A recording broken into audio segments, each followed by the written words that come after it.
sure everything lit. I'll make sure everything lit. Yeah. Hey yo, let's handle this business correctly. First off, from the effing man. It just happened, it was never planned. Hit the beach just to catch a tan. Louis flip flops. What's up, everybody? I'm Tiana Lanee. You're tuned into TMITV, and today I have a very special guest with me, Don Q. Don Q, we in the building, Highbridge The Label. How are you? I'm good. How you doing? Good. So tell everybody who you are. Who is Don Q? Young kid from the Bronx, man. Just trying to make it out. That's all. So how did you get started with rapping and getting into music? I started writing when I was young, like 5th grade. But I stopped. And I started again, like, when I stopped in 5th grade, like high school type shit. When I started again, like 9th, 10th grade, I ain't really take that serious. I was just writing a little bit. Ain't nobody really hear it. I let one person hear it. They ain't like it. So I stopped. Like a year or two later, I started again. And my man told me I was nice. So I got a little confidence off that. And I just kept going a little bit. Like, I was still kind of like not really letting niggas hear it. Right. But I knew something. Like, nah, I could do something. So one day I just let niggas, I battled. I started off battling and shit. The projects, just battling niggas in house parties, school. And then that's when you get your confidence and you get your rep. And that's how I started. Just battling niggas and shit. So who were some of your musical influences? Like, who did you look up to?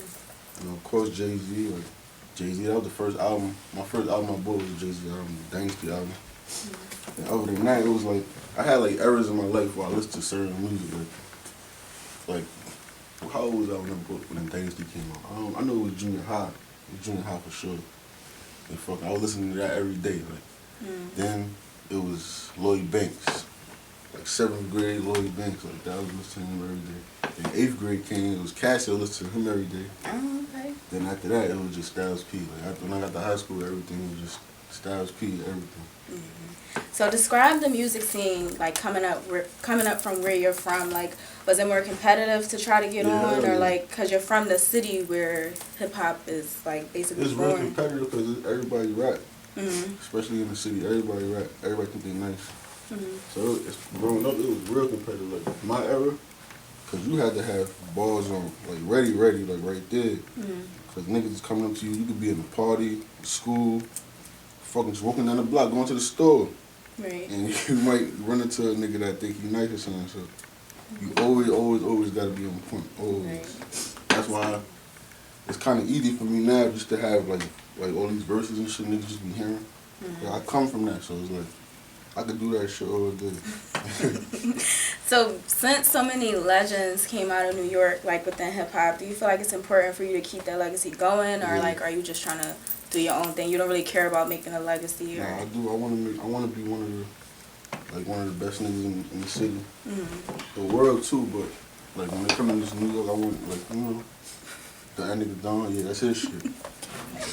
That's how we gonna have it. So how would you describe your sound compared to hip hop today? It's kind of, I don't know, like my sound, it just came out of nowhere. Like I've been rapping, but the way I rap now is just like, I just got way better than how I used to rap. Like I listen to my old shit, like what was I you can say the saying same in your shit. old stuff? Nah, it's not what I'm saying. It's how I can say the how you same saying it. exact shit. But if I say it now, I'm gonna say it way better than I said it last year or how many years. I don't know why. Like when I listen to my old shit, that's another thing that's scary too. Cause I got a lot of old shit that nobody heard, and I just go back and listen to it and just tweak it up. There you go for that. And put my new flavor on it, and then it just be crazy. Like, so it's just real easy for me right now. Like nobody can really fuck with me right now. I really think that. So do you feel like your sound is what people want to hear? Because today hip hop is like all auto tune. Everybody sound like Future. Yeah, probably everybody don't want to. Cause when I first came out, like they ain't really want to hear me. Cause I just came out just spitting balls. Like they ain't You're really. Not used to yeah, like when me and Boogie put the Highbridge tape out, they wasn't really feeling it because. His sound is like the more new era sound, like the melody and auto-tune and shit. My shit is just straight raw, like straight gutter. So like a lot of people wasn't really, it wasn't even they listening to what I'm saying, they just wasn't hearing my approach. I was coming on too hard for them, just talking too crazy. So talk about Highbridge The Label. Like when did this come about? How did y'all come up with it? How did you get involved with it? This came about almost a year ago, probably I'd say 10 months. And it was just A Boogie and QP and Bubba. At first, it was just them three. I was still like in the street just doing nothing. So they were serious at first.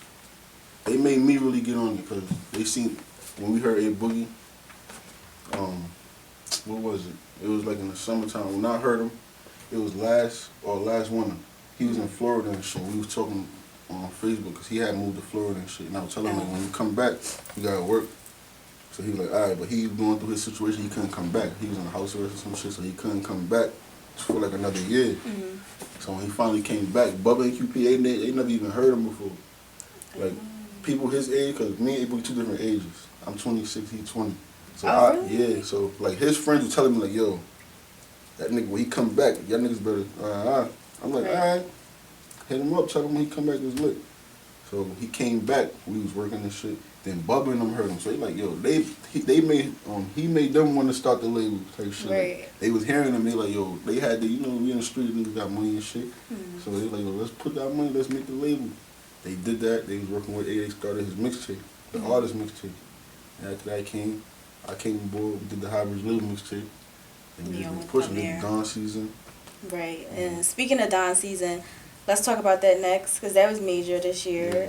How did that mixtape come about? Like, what was the process like putting it together? Were you like nervous? Yeah, I was nervous because I was nervous, but I was really, really ready. Like, because I knew it was time. Cause for a lot of years, like niggas from my block would be like, yo, you ain't putting on no mixtape. I always rap, but I wasn't really like taking it serious. I just mixtapes and stuff. I wasn't doing none of that. Right. No shows, no. What is it called? Opening up to like charity. Well, I forgot what it's called. I wasn't doing nothing to pursue my music. I just come outside, nigga, let me hear something. I might have some shit.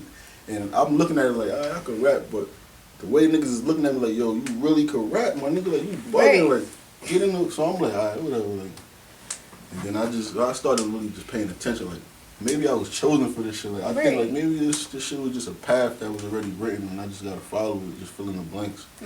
That's how I look at it, cause it's like, it's too crazy right now. Like, me and A Boogie is like, he's like the best at what he doing, I'm the best at what we doing. And we, like, how the fuck could we even get together like that? That shit just like shit that just never happened before. Like, it's just like we looking like the best two to ever do it. Like, we on the verge of looking like the best two. We not a group or none of that. We two solo artists. I feel like that's what a lot of people think too. We're not a group. Right. We're on the same, we label mates on the same label. We just make fucking great music together. And by ourselves too, we make great music. So that's just my brother right there. And we just gonna take over. We looking for more artists, but not right now though. Like, sooner or later, we probably look for a rock star or something like that. Right. We trying to break out with different kind of sense. I already got my lane, he got his lane. We don't need nobody else coming that's gonna be the same shit that I'm doing what he doing. So we need a crossover and somebody else that's gonna come and take over and hold it down. So as far as the mixtape, like, was it like months to put together, or was this music you had in the tub and you was like, I'm just. I started over. I had a mixtape done. I had a mixtape almost done already. And QP told me, nah, we're not doing that. We're gonna start over from scratch. So, cause it was like I was still finding the sound. I was still like, didn't know. Like, I was still just searching searching flows and what kind of beats I wanted to rap on. So I'm letting QP hear on my old music. I'm like, yo, I had some shit from last year or 2 years ago. You probably could fuck with it. He listened, he like, nah, this shit ain't, this ain't it right here. We gotta get in, we gonna cook up a whole new shit. So he telling me, I'm like, damn, this nigga ain't feeling my shit right now. So that's just setting me up a little more. Like, all right, I know what's going on. I gotta just step up crazy. And then, like, QP here, nigga, that made me step up a lot. Like, he talked to me, he gave me that fire. Like yo, like, every time I did a feature with a nigga, he was there. And when we in the studio, he give me that look like, nigga, you better kill these niggas in here. Like, the Meek Mill shit, the Fab shit, he was there to give me that look like, nigga, we ain't come here to play with these niggas, nigga. I don't care who you better kill these niggas. Right. So was you like nervous getting into the studio with them, or was it just like? It's like, nah, cause I know what I'm capable of, but it's like, of course you gonna get that little like, this nigga might show up. I gotta show up type shit. You never know. You fucking around and get what is called writer's block. You be in there, you probably can't even think of nothing. That's embarrassing. Like, these niggas in here going crazy and you just saying like, damn, I'll come back tomorrow or something. I ain't trying. I'm not one of them niggas that I'm gonna come at them all. I'm trying to do it right here. Cause you right here, I'm gonna do it right here too. I'm gonna show you how to really get down. Like that's how I really like to handle my shit. Like, every time I was in the studio, me, Davies, me, Meek Mill, me, Fab, we did it right there. Like it wasn't no I come back and we cooking up right here, play the beat, we gonna write. Great, good. Is there anybody else from the area that you are looking to collaborate with from New York? Well, I still ain't getting on with Styles and Kiss, but that's coming. That's coming real soon. I'll probably hold that for the next tape. I'm sorry. That's fine. For the next tape, I'm trying to get both of them on. Those are my two guys right there. So one thing I want to ask you just as a sidebar, the Family Forever video, Yeah. that's my song number one. And the video, it was like a video I wasn't expecting nobody for that song. How did you put those two ideas together? I'm trying to think out the box for everything I do. Like, everything I do, I want it to be a statement. Right. Like all my videos. I want it to be kind of like how I did that. A lot of people didn't think nothing like that. Like I just thought about that shit. Like me and QP, like I said, me and QP just riding around in the car, and we just talked about that shit. Like, all right, we gonna do the suit. We gonna sit down. Tomorrow, I had to sit down and watch old shit. The movies and shit, the real Don DeVito type shit. Like, had to Google and just watch how he moved and shit, what kind of shit he wear, how he did the red rose. I did all of that shit on some real Don DeVito shit. Whatever the nigga name was, Don Corleone. 2016, you had Everything Lit. That's the name of your song from the Don season mixtape, all of your freestyles of Funk Flex, DJ Self, DJ Clue, your singles, the BT Awards, Hip Hop Cypher. What was your most memorable moment of 2016, like, and your greatest accomplishment? I think the biggest thing I did was the BT Cypher, but I just didn't like the outcome of it. Why? They chopped it up wrong. Like, that's what I saw Young and May say that too. I'm not used to, like, when I do freestyle and shit, they make you rap 6-7 times the same shit over and over. I never did that in my life. I'm thinking I just go in there, I spit my shit in the mouth. Right. I'm spitting it like, I spit it again, spit it again, spit it again, spit it. I'm like, hold on, what the fuck? Like, I don't want to keep rapping this shit no more. Like, I'm out of here. Like. And then you don't know what tape they gonna use. Yeah. And then they edited it how they wanted to come out. So. Oh, that's not what we see. We thought it was just like, y'all the way I came on the beat is not how they put it on the beat. They put it on the beat how they wanted it to sound on the beat. But the way I wrote my verse to the beat, I came in a little earlier than when it dropped because that's how I set my flow up to do that. But they put it how they wanted it to put. So when they edited it, it was just off beat. Like it just don't even sound like I'm rapping on the beat. It just sounds like I'm just rapping. Just rapping about nothing. Yeah, I saw Young and May complain about it. And A Boogie part either, like the part they put up with A Boogie, that was like the bloopers. Really? Like, that was the bloopers. Like he wasn't even really saying nothing. Like that's how I'm like, what? How and y'all don't find out till it come out, so it's not even like y'all could. We never even seen this shit until we was there. We went to the awards and we playing. We like, what the fuck? They did that? Like nah, like A Boogie part, he ain't like the shit he was saying. That shit was like nothing he said. That's why the next day when we came back home, we put I don't know if you heard it, but we recorded our shit in the studio right here. We recorded our shit like how it was supposed to sound, and then put it out on SoundCloud and shit. Right. That's crazy though. So would you do it again next year, or you wanna just be on the stage? No, or neither one. Yeah, I'll be on the stage. Shout out to BT for the opportunity and shit. But I don't think I would do the Cypher part again. That's crazy. Well, we talked about your most memorable moment of 2016. Have you made any like major mistakes so far in your career that you like regret, or you like just learn I shouldn't have did that way? I could be somewhere else if I didn't do this. No, everything is moving. I think God is just making sure I do everything how I'm supposed to do it right now. 'Cause everything is just moving perfect. That's good. So do you have any like close mentors in the game that you can talk to or get advice from?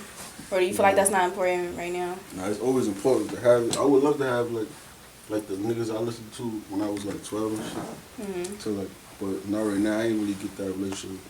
Like niggas, I speak to Fab and shit. Like time to time, I speak to him and shit. I be texting shit. But he a cool nigga.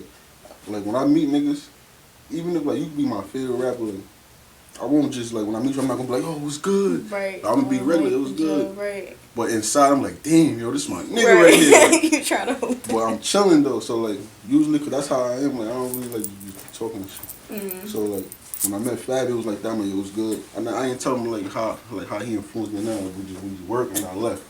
So I'm like, I text him like, yo, I really fuck with you, my nigga. Like I really listened to you when I was a little nigga. Like I really learned some shit from you, like for real. So we just spoke about it right there. Did he respond well? Yeah, we had a long conversation and shit. The same shit with Meek, and I met Meek and shit. I met Meek a couple times before we did the song. When I had a show at SOB and shit, he came out to see me and shit. That was my first time ever meeting him. Like he came to SOBs, Little Manhattan, a bunch of niggas in there. He came just to see me type shit. So that was real big for me. That was love right there. So the next time I seen him, we was in the studio. I told him and shit how he was a big influence on me too. Like when I was young, like all the freestyle era, I really watched him like grow to be what he is right now. From coming like how I came, like just rapping on beats. So speaking of Meek Mill, let's talk about social media. Do you feel like you'll be one of those artists who like express if you were to come across like a problem with another artist when you later on in the game, like would you feel as though you would be one of those people to express their beef on social media, or are you just strictly business? I don't know. It probably wouldn't be me. It probably be one of my niggas to do some shit like that. They would do it before I do it. Right. Somebody, I wouldn't even have to do it. So what do you feel like hip hop is missing right now, and how can you bring whatever is missing? That's all. They missing me. They just missing you. I wish Joel ain't make that album with the game of missing back in there. That would have been my next shit.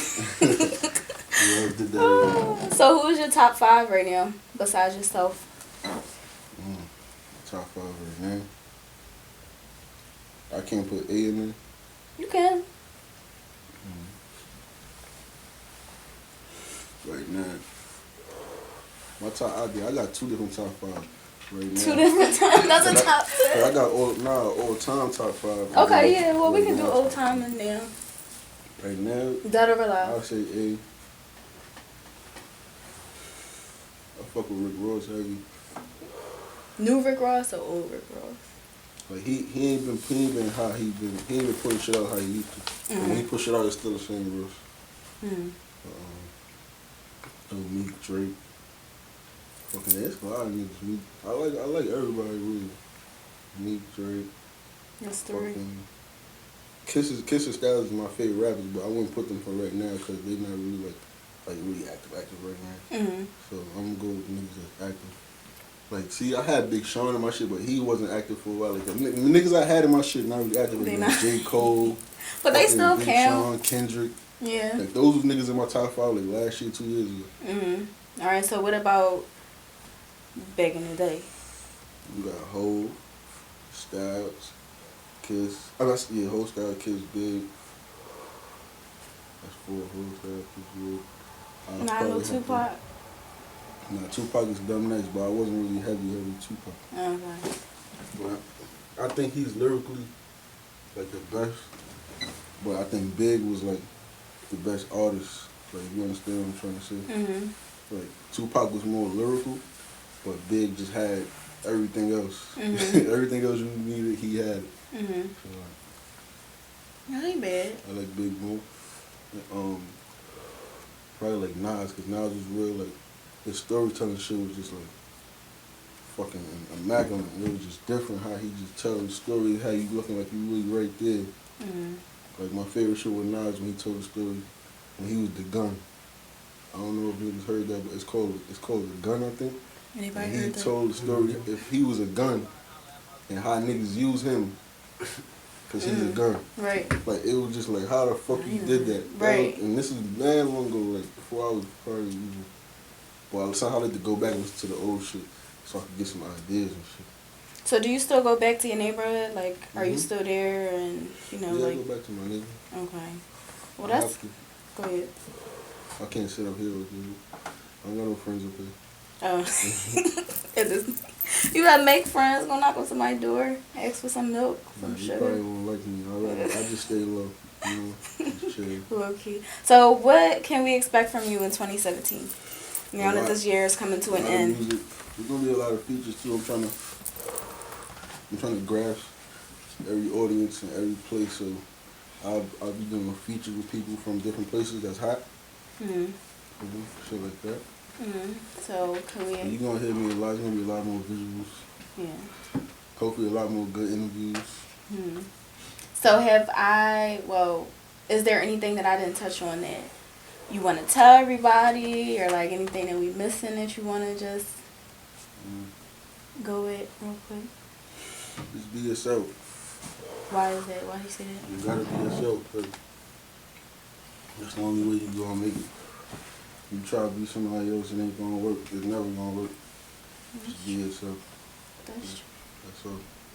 You see, he been himself. That's why he was who he was. You said A? Yeah, A. He came in talking his love shit. He from the Bronx. Niggas ain't expect my nigga from the Bronx coming. He came in the game love, straight love. And niggas respected it because you know it was real. And he was being real. That's what they used to say, like, that's all he talk about, somebody breaking his heart, something like that. But that's really how he was feeling at the time. And like, that's how I be feeling when I make however I be talking, how I talk. That's how I be feeling at the time. Well, you heard it from Don Q. Be yourself if you want to be where they at.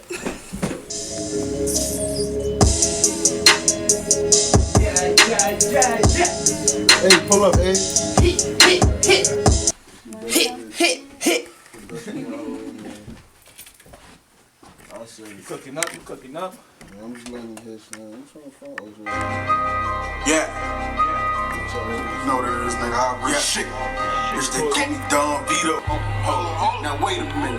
You want me at the club, you gotta pay for my appearance. Wanna see what's up or take a picture, nigga, stop the staring. Homie, please don't make me nervous. Wayne B can't wait to clear it. Those bottles, we just pass them to the thotties, let them share it. She said she like the Highbridge thing, she wanna fuck me while I wear it. I got diamonds dripping on me, watch your step when you come near it. I'ma lead the club with two and the pull off in them clearance. Don Vito, bitch.